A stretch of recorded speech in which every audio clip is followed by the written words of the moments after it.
kitab yang dipakai kajian Ramadan ini Riyadhus Shalihin. Riyadhus Shalihin. Pak Yai Anas yang sini loh, Pak Yai Anas ini. Ini kita Karyane sinten, Mbak? ini Imam Nawawi. Imam Nawawi Al-Ghazali. Mboten Imam Nawawi sing gambar lek Banten iki Syekh Nawawi. Siap dari di masjid. Assalamualaikum warahmatullahi wabarakatuh.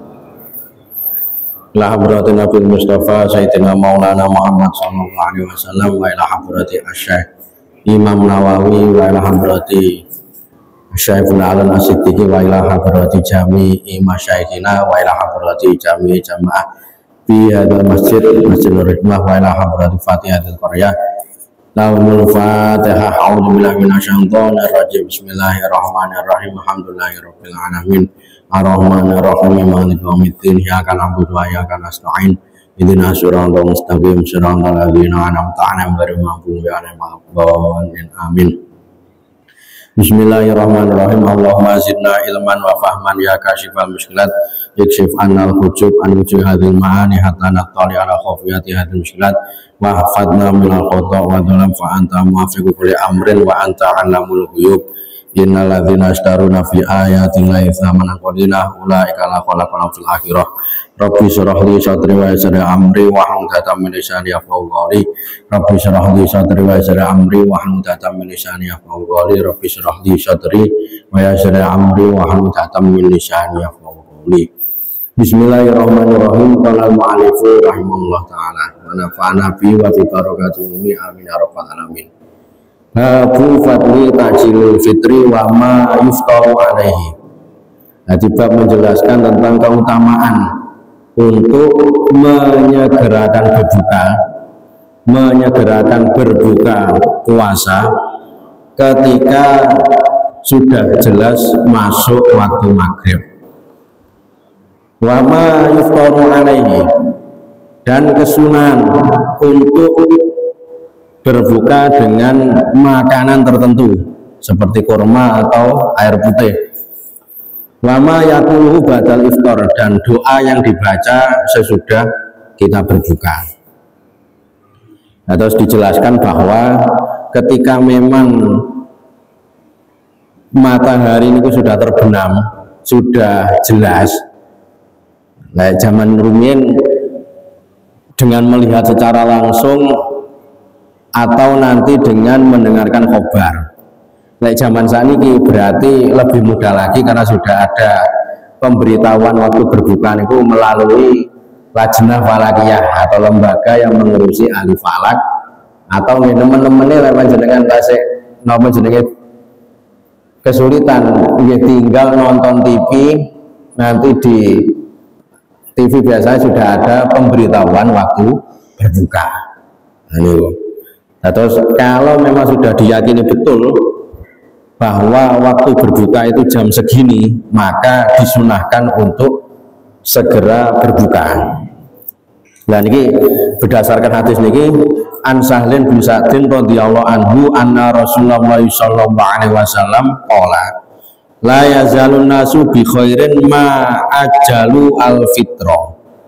Jadi umat Islam akan senantiasa memperbaiki agamanya selagi dia mau menyegerakan berbuka.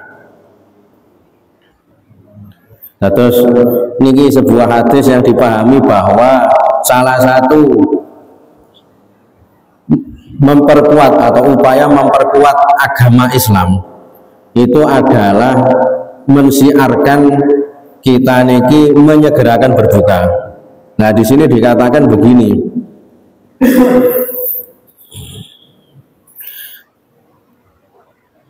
Nah, terus termasuk khususnya umat Islam niku adalah syariat untuk menyegerakan berbuka, karena umat-umat sebelum umatnya Kanjeng Nabi Muhammad atau pemeluk agama sebelum agama Islam niki, yaitu agama Ahlul Kitab atau agama ajaran nabi-nabi terdahulu niku posone bleng-blengan. Posone bleng-blengan niku nggih sedina sak wengi. Bahkan wonten dalam sebuah keterangan jelasaken ngeten, Pak. Terus salah satu ajaran ahlu kitab niku ketika puasa niku mulai fajar sampai terbenamnya matahari, kemudian berbuka. Nah ketika sudah waktu isak poso malih ngantos maghrib. Lah jenengan bayangaken. Mulane niki nggih wonten kaitane mungkin kenapa umat Islam niku disunahkan untuk menyelenggarakan berbuka dan disunahkan untuk melakukan sahur di waktu tengah malam. Soalnya ahli kitab rumiyin niku posone bleng-blengan. Panjenengan bayangaken ketika orang niku puasanya siang malam bleng-blengan alias napa 24 jam, nggih bisa dibayangkan ajaran nabi-nabi terdahulu itu sangat berat sekali. Sementara ajaran umat Islam yang dibawa Nabi Muhammad ini sangat mudah sebenarnya. Tergantung imannya manusia itu kuat apa mboten. Karena ngeten keranten ajaran Nabi Muhammad ini saking penake, kadang wonten sing kepenaan akhirnya ngremeh nih. Nah, mulane teng kitab niku dikatakan wonten orang yang muskil. Kenapa ajaran Nabi Muhammad itu mudah, tapi sebagian orang itu masih ada yang tidak mau melakukan. Nah, keranten ngeten bahwa tidak melakukannya orang-orang atau ketidakmauan melakukan orang-orang kan syariat niku bukan berarti menandakan syariat niku abot mboten. Tapi justru keranten niki kembali kepada imannya orang masing-masing. Tiang niku lek imane kuat, percaya kali Gusti Allah, percaya kali Rasul. Napa mawon sing diperintahkan Allah kali Rasul niku mesti dilampahi. Apalagi kalau kepercayaan itu juga dibarengi dengan kecintaan. Jadi panjenengan itu tidak sekedar iman kepada Allah dan Rasulnya, tapi juga cinta kepada Allah dan Rasulnya. Nah ini nambah garai nglampahi ibadah ini enteng. Sami kados panjenengan atau sama ketika panjenengan ini ketika senang kepada orang, maka panjenengan mesti akan mengerahkan kekuatan untuk mengorbankan diri demi orang yang dicintai. Nah, mulane memang betul dikatakan dalam sebuah hadis bahwa almar'u ala dini khalilihi. Jadi orang itu sebenarnya dalam hidup mau dan tidaknya, semangat dan tidaknya itu ya tergantung orang yang dicintai. Lek kecondongannya pancene nggih seneng nglampahi agama, insya Allah apa saja yang menjadi kewajiban termasuk diantara salat, puasa, zakat niki akan terasa ringan. Tapi kalau kecondongannya niki nggih ngapunten mboten agama, dalam arti mboten agama niku condongane wis penting oleh duit, penting napa jenenge dunya, maka untuk melakukan ibadah itu juga berat. Harus ngoten. Sehingga dalam sebuah keterangan juga dikatakan bahwa umat Islam niki dalam menjalankan ibadah itu ada dua. Yang pertama, mereka yang menjalankan ibadah itu didasari dengan iman yang kuat. Nah, mereka akan merasa bahwa ibadah itu kebutuhan. Ibadah itu adalah sebuah hal yang dibutuhkan. Sebagaimana orang itu ketika ngeramut jasad, ngeramut tubuh, maka dia akan mengorbankan dirinya untuk membeli makanan, untuk napa jenenge membeli perhiasan dan sebagainya untuk merawat tubuh. Nah, manusia juga mempunyai rohani. Rohani ini apa? Rohani ini adalah kebatinan atau pikiran. Manusia ini butuh sing jenenge ayam tentrem. Lah ayam tentrem niku salah satunya bisa dipenuhi ketika kita niki rajin beribadah. Mulane tiang itu ketika rajin beribadah, meskipun dia itu keduniawinya ini sulit, miskin, biasanya hatinya itu tetap tentram dan tenang. Berbeda dengan orang yang di situ hartanya banyak, nikmatnya juga banyak, akan tapi ketika tidak dibarengi dengan hati yang tentram, biasanya hidupnya akan murat marit. Terus ngoten. Nah sehingga niki napa jenenge menyegerakan berbuka, kemudian kita melakukan sahur itu termasuk sebenarnya itu jalan yang paling mudah untuk kita niki mengikuti sunnahnya Nabi Muhammad. Dikatakan lagi ngeten. Wan Abi Atiyah qala dakhaltu ana wa Masruq ala Aisyah radhiyallahu anha. Faqala la Masruq. Jadi diceritakan bahwa ada dua orang laki-laki nih. Jadi rajulani min ashabi Muhammad sallallahu alaihi wasallam kilahuma la ya'lu anil khair. Jadi ada orang bertanya, jadi ada dua orang sahabat Nabi yang di situ selalu melakukan kebaikan. Ahaduma yu'ajjilul maghrib wal iftar. Jadi yang pertama dianggap baik menurut Nabi Muhammad itu karena segera atau melakukan berbuka dengan segera, kemudian juga segera melakukan sholat. Wal akharu akhirul maghrib wal iftar. Dan satunya ini orang yang mengakhirkan sholat maghrib dan iftar. Jadi dari kedua orang ini mana yang lebih utama?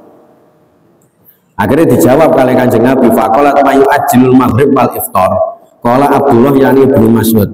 Hakadza kana Rasulullah. Kemudian dijawab bahwa Rasul itu ketika di bulan Ramadan itu selalu menyegerakan berbuka dan menyegerakan maghrib atau sholat maghrib, sehingga dipahami bahwa laki-laki yang di situ istilahnya menjalankan kesunahan Nabi itu ada laki-laki yang mereka selalu menyegerakan berbuka.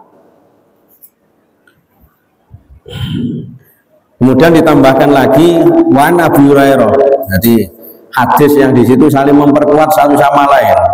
Di sini dikatakan qala Allah azza wajal. Jadi Allah berkata dalam hadis qudsi.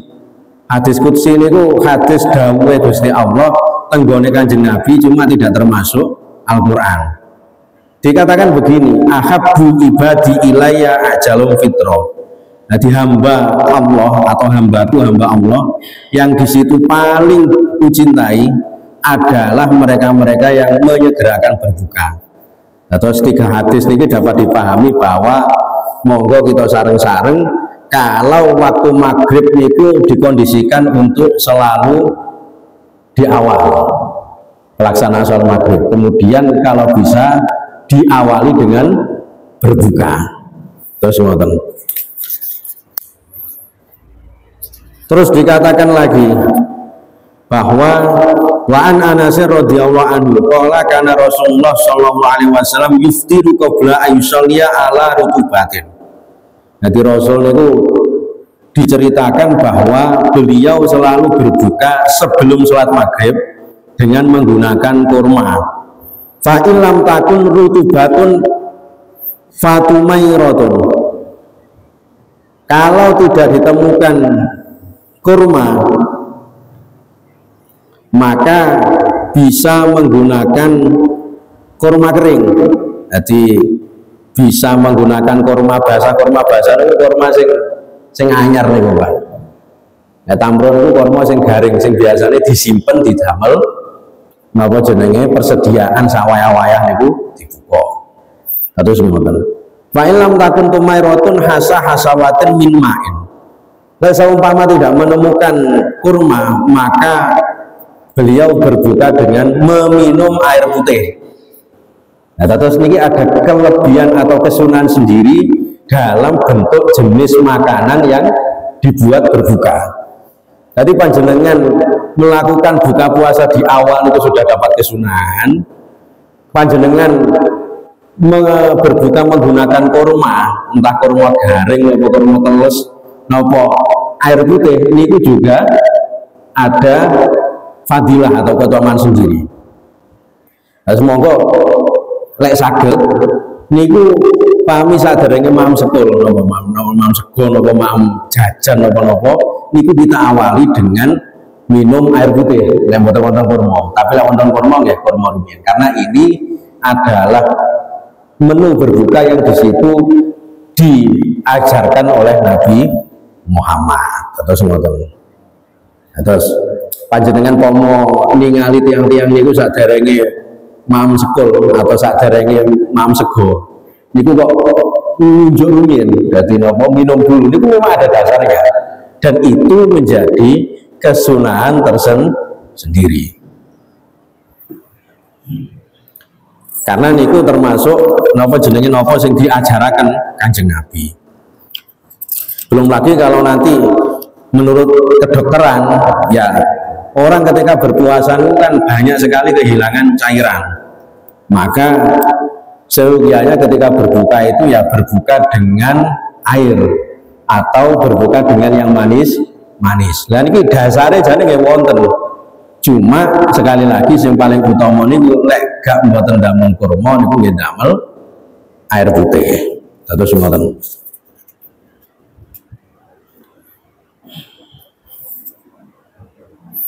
Dikatakan lagi nyata Wa'an Salman bin Amir ad-Dobi as-Swabi anin Nabi qala idza afqara ahadukum falyuftir ala tamrin fa in lam yajid falyuftir ala ma'in fa innahu tahurun. Nah ini hadis yang sore jelas bahwa Kanjeng Nabi memerintahkan kita ketika berbuka itu menggunakan kurma.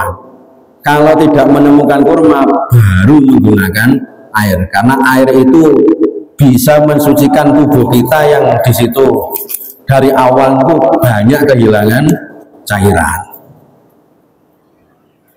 Kemudian dikatakan lagi an Abu Hurairah radhiyallahu anhu qala Rasulullah sallallahu alaihi wasallam idza kana yaumu sawmi ahadikum fala yarfus wala yasqab fa in sabau ahadun aw qatalahu falyakul inni shaimun. Nah terus Rasul niki mengatakan bahwa ketika kalian melakukan puasa maka jangan banyak-banyak berkata kotor, juga jangan sampai melakukan atau mengucapkan hal-hal yang menyakiti. Nah kalau kita diperlakukan buruk oleh orang lain atau kita ini ditukari bahasa Jawa ini dikalangi nomor ditukari, maka dalam hati kita ungkapkan ini soimun bahwa sebagai pengingat kita ini sedang berpuasa. Terus dikatakan lagi dalam sebuah keterangan kalau tidak salah tentang Ihya Ulumuddin Imam Ghazali. Tiang itu poso itu wonten 3 Pak. Wonten poso tiang awam. Poso tiang awam itu apa? Ini sekedar menghindari hal-hal yang membatalkan puasa. Boten maem, tidak makan, tidak minum, tidak melakukan hubungan intim di siang hari, tidak ini tidak melakukan hal yang membatalkan puasa. Nah si nomor kalian ini posonit yang khusus. Posonit yang khusus ini tidak hanya menghindari perkara-perkara yang membatalkan puasa, tapi juga menghindari perkara-perkara yang meskipun tidak membatalkan puasa, tapi dapat mengurangi pahala puasa. Contohnya nopo? Sing biasanya dhewe sadurunge poso niku biasane niku senengane rasa-rasa. Sedina rasa-rasane kaya sedina suwengi. Wis pas wulan posone dikurangi lah. Lha niku minangka ngurmati wulan poso. Meskipun sulit untuk menghindari, bila sakit itu dikurangi. Nah niki ketika kita bisa melakukan hal-hal yang atau menjauhi hal-hal yang sebenarnya tidak membatalkan puasa tapi bisa mengurangi pahala puasa. Di antaranya ya rasan-rasan, di antaranya malih suka menghina atau mengolok-olok orang lain. Nah niku kelebet atau termasuk puasanya orang khusus. Nah nomor 3 niku puasanya orang yang di situ paling khusus. Tapi ini cara ada sudah terutut, sulit. Tidak hanya menghindari perkara-perkara yang membatalkan puasa, tidak hanya menghindari perkara-perkara yang mengurangi pahala puasa, tapi juga mengurangi hal-hal yang tidak bermanfaat meskipun itu boleh, meskipun itu tidak mengurangi pahala puasa. Contohnya ngeten, panjenengan ketika sadarnya poso niku turune, jenenge turun niku mubah, mboten apa napa? Mboten dosa. Tapi pas saya poso niku turune lagi dikurangi. Sing biasane jam 09.00 niku bar ngisak mon tilem, lek saged niku tileme ra diwengi keranten damel traweh kali damel napa niku jenenge maos Al-Qur'an. Mungkin sadurunge subuh napa jenenge sahur kemudian wiritan disembung kali salat subuh berjamaah. Lah niki mawon lek saged dilampahi niku kalebet posone tiyang sing paling khusus. Ya tapi niki mung napa jenenge kula jelasaken mawon. Ateges maksudnya adalah ketika kita tidak bisa melakukan tingkatan yang paling khusus niki nggih minimal tingkatan yang paling rendah niku mawon sampun sae. Kalih nggak ada niatan semoga ketika kita melakukan puasa itu ada upaya untuk merubah diri niki yang sebelumnya bulan Ramadan itu kadang ya sakarepe dhewe akhirnya sak bareng bulan Ramadan itu malah ada peningkatan. Terus ngoten. Keranten sebenarnya puasa Ramadan dalam sebuah keterangan itu sebenarnya adalah pemberian dari Allah Subhanahu wa taala bagi hambanya yang di situ kesulitan untuk mengatur yang namanya syahwat atau hawa nafsu. Terus ngeten, ada seorang hamba ini kadang karepe saya, Pak. Kepengin apik. Tapi amargi dekne hawa nafsu tasih dhuwur, kadang itu kalah kalih karepe. Pas nglakoni maksiat, pas nglakoni perkara-perkara sing boten wonten faedahe. Ketika melakukan hal yang tidak ada faedahnya, niku kadang sadar, sing tak lakoni jane iki gak apik, tidak ada manfaatnya.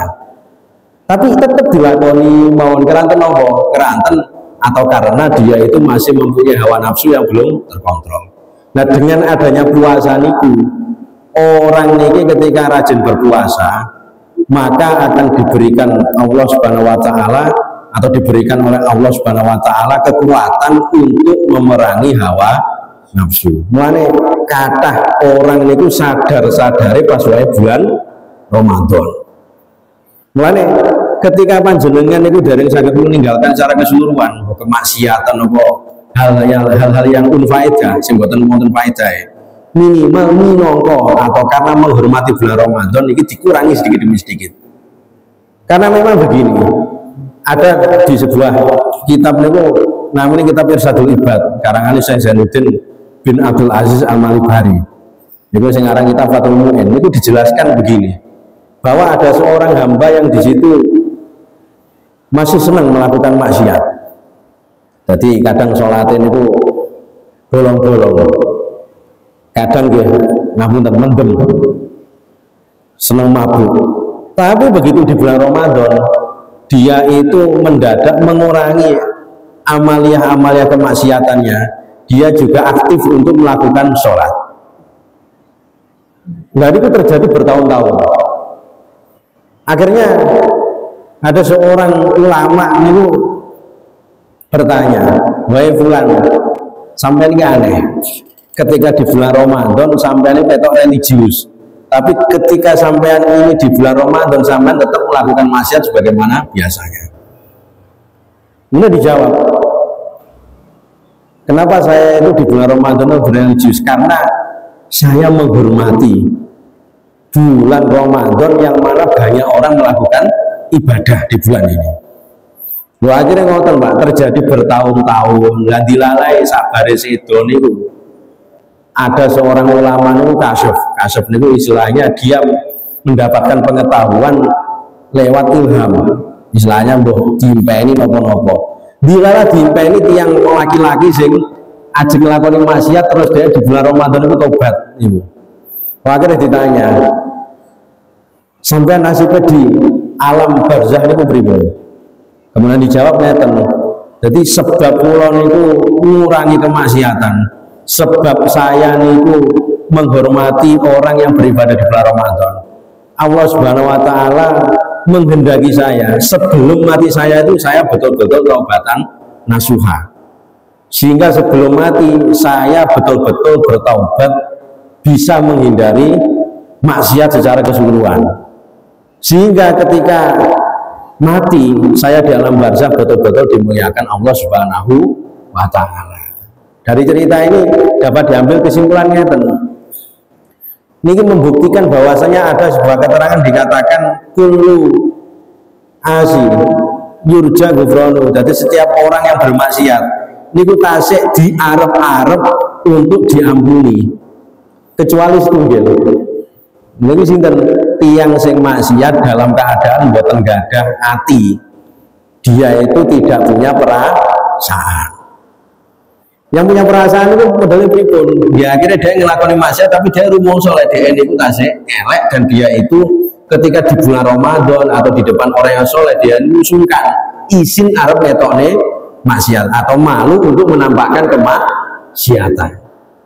Nah ini jadi panjenengan ketika menemukan orang yang di situ masih maksiat kemudian juga tapi dia sadar itu dibang-bang hati nih Pak, dibang-bang apa? Dihibur.